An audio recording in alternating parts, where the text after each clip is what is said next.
Here we have our three logic gates, NOT and OR, but there is one other gate we have to look at first, which is similar to the NOT gate. The symbol for this is the same, but without the circle at the end. It is called a logic buffer gate. As we can see, it only has one single input, and like the rest of the gates, one single output.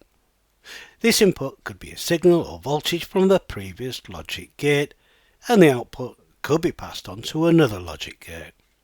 More about this shortly.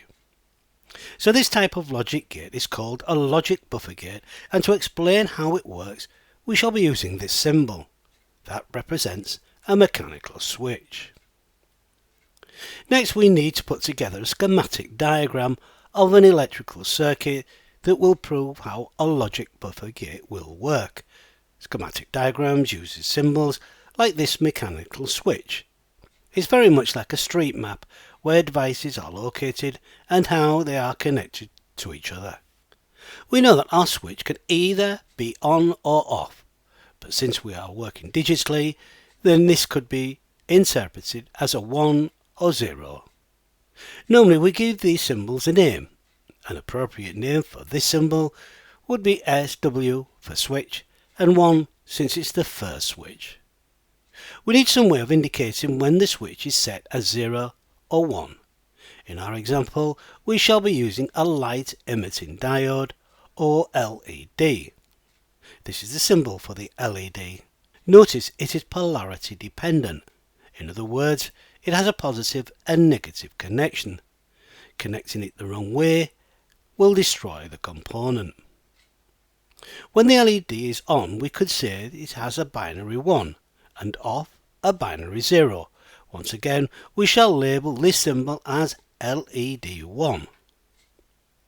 LEDs need some protection in a circuit to reduce the voltage or current running through them, and this can be achieved by using a resistor. Once again, this is a symbol for a resistor, and as the name implies, reduces or resists the voltage supply to our device. In our example, it is the LED, and we shall name this as R1. It is not polarity dependent and can be connected either way around. Here we have the battery. Once again, it is polarity dependent as it's marked with a positive and negative. Finally, the whole circuit is connected together. We can see here there is nothing technical about this circuit.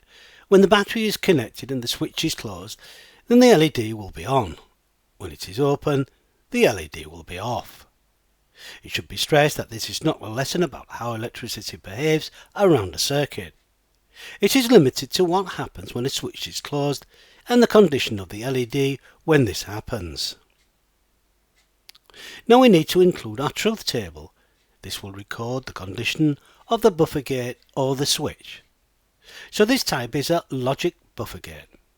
The input of the switch is currently off or 0. Closing the switch means it is on or digitally 1. We now connect the battery and open the switch. This will represent the flow of electricity around the circuit. When it reaches a switch, it is open so the flow cannot continue. This means the input is 0, and since the LED is still off, the output is also 0. Let's reset the circuit and close the switch, so our input is now 1. Because the switch is closed, the flow of electricity can continue to the LED through the resistor and the circuit can be completed.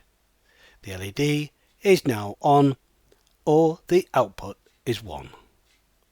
The result for a logic buffer gate is, when the input is 0, then the output is 0.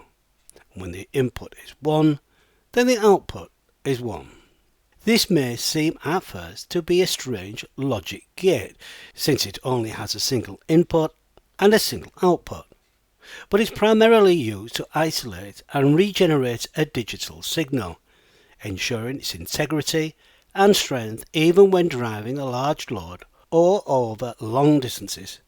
In essence, it amplifies the signal's current capacity without altering the signal's logic state 0 or 1. Next, we will convert this circuit into a practical example using electronic components. And to do that, we must first look at a breadboard.